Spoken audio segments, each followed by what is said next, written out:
Look at the warriors. Look at the warriors in platoon formation.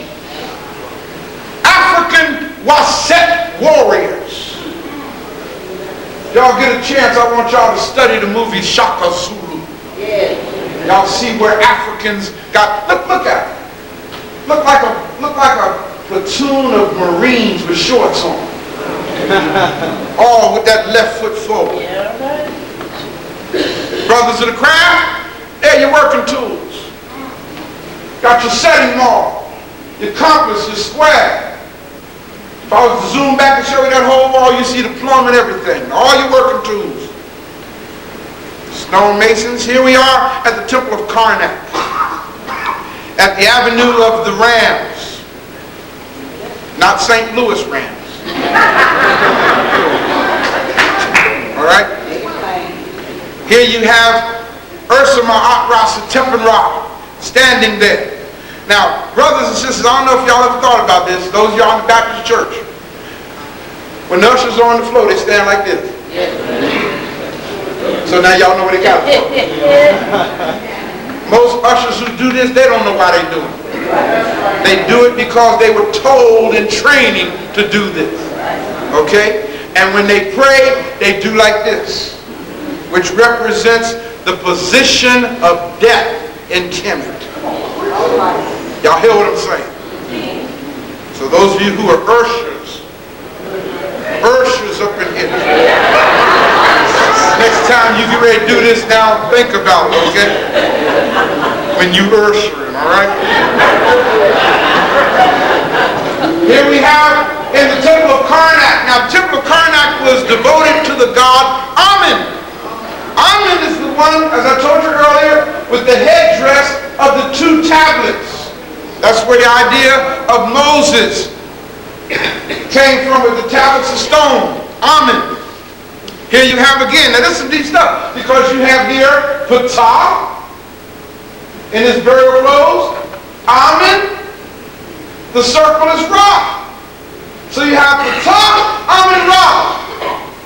Here you have an Egyptian wearing the triple crown, bringing gifts, offering oblation to Ptah, Amen, Ra.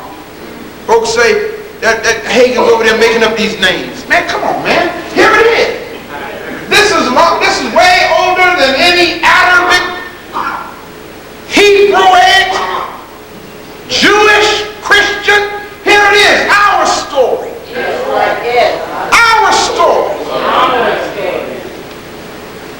Closer version of it. Look at these columns. Now, y'all want to see these columns? I mean, maybe I should say a copy of these columns. Go down here on Linden Boulevard. Yes. And what's that big Catholic church down there? Cathedral of whatever, Basilica. Walk in there and see, don't you see a copy of this right here? You see a copy of the columns. I put this slide here on purpose because if you notice, they plastered over stuff here, removing the evidence. Look at this. That is not how Africans built the Temple of Karnak. They're disassembling the thing. Look at this.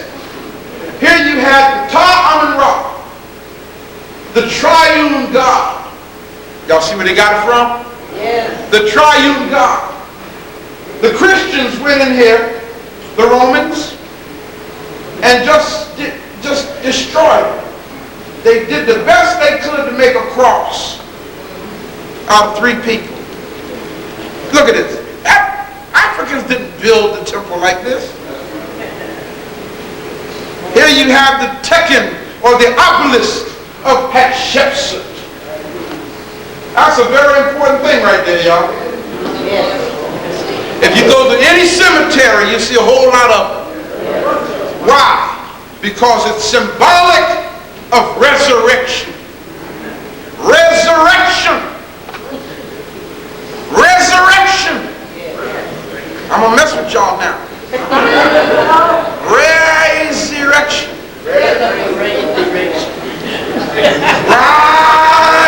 Rise, erection.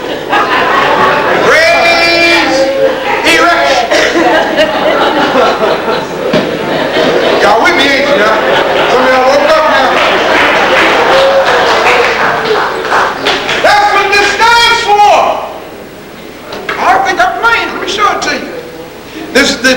the Ark Manu in the temple, Holy of Holies, coming out of there, going to where we had a wedding ceremony.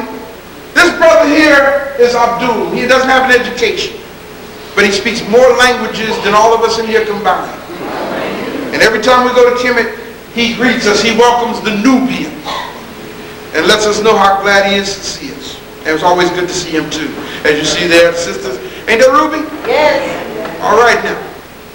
Here we got some at the temple, Karnak. Y'all gonna see something real special about this little lady in a little bit. There's Sharon again at the sacred pool. This is where the world's first baptisms took place. Not John the Baptist. There was no John the Baptist. They didn't get baptized in the Jordan River or in the chilly Jordan.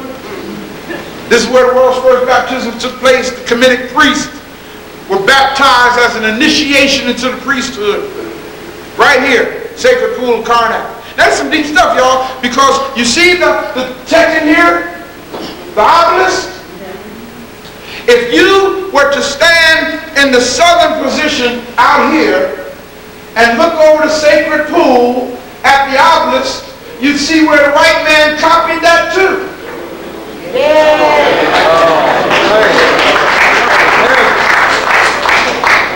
You see it?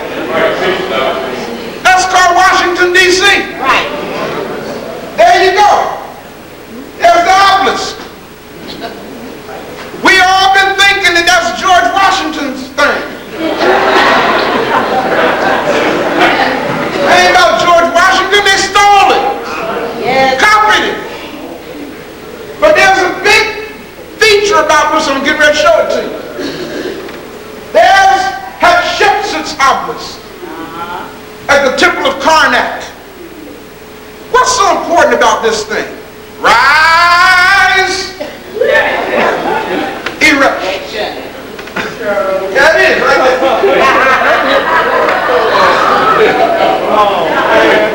This is the god Menes. As you see, he's in his burial clothes. He's wrapped up as a mummy. He's able to get one arm out, brothers of the craft. You see where they got it from. And you see that he's black. That's black, and that's black. He's a black man. Y'all got me? Oh, yeah. Now y'all see why this is serious. Check this out. That's the National Baptist Convention. Headquarters in Nashville, Tennessee. I bet how many Baptist preachers know why that thing is up there on top of their building. It represents resurrection or resurrection or the power of life. Yes. Yes. That's why it's in the cemeteries. To rise from the dead. Look at that. Look at that. Here's where it all started right here. Now, right very quickly, for those who don't know the story, Osiris was killed by his evil brother Set, which became Satan. Y'all with me? Yes. Set cut up his body into 14 pieces. His wife, Isis or Aset, went out and found the 13 pieces of her husband's body. She found all the pieces but one, and that's because in the story, Set took that one piece right here and threw it in the Nile, and the crocodiles ate it. So Aset was unable to recover that one piece. So she reconstitutes her husband's body. Y'all got me? Y'all see it back together there? Here's Aset standing over her husband. She's got her hand rubbing his head, giving him life.